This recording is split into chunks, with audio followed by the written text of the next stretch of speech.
Sugar سے بچنا ہے تو کسوری میتھی کا استعمال روزانہ کریں، یہ بد ہضمی کے لیے بھی نہایت مفید ہے۔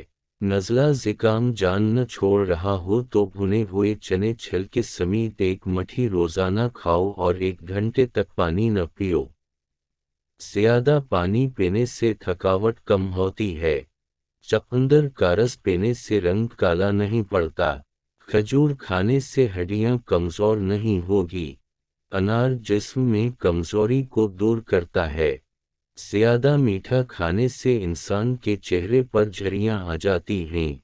بالوں میں چیونگ پینس جائے تو بالوں میں سپرٹ لگانے سے بالوں میں چپکی ہوئی چونگ اتر جاتی ہے۔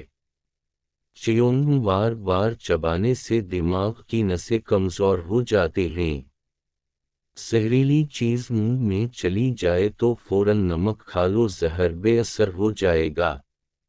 زہریلا کیڑا کاٹ لے تو ہلدی کو لگانے سے زہر اپنا اثر کھو دیتا ہے۔ بدن کی کسی جگہ پر سوجن آ جائے تو لونگ کھا لو، بدن کی سوجن ختم ہو جائے گی۔ کتاب پڑھنے سے قبل تھوڑا سا زیرہ کھا لیا کریں، جو بھی پڑھو گے یاد رہے گا۔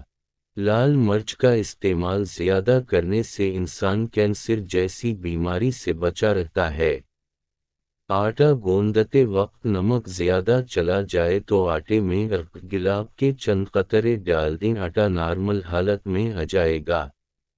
نہانے سے پہلے 1 دانہ زیرے کا کھا لینے سے پیٹ کی چربی سکڑنا شروع ہو جاتی ہے۔ کھانسی رک نہ رہی ہو تو کلونجی والے پانی کا گھونٹ بھر لو، کھانسی فوت رک جائے گی۔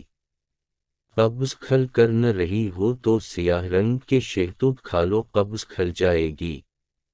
مسوڑوں میں زیادہ تکلیف ہو تو پانی میں تخم ملنگا ڈال کر غرارے کرواؤ، مسوڑوں کے درد سے آرام آ جائے گا۔ مہندی کے داغ مٹانے ہو تو سپرٹ میں گنے کا رس ملا کر ہاتھ دھو لیں، مہندی کے نشان مٹ جائیں گے۔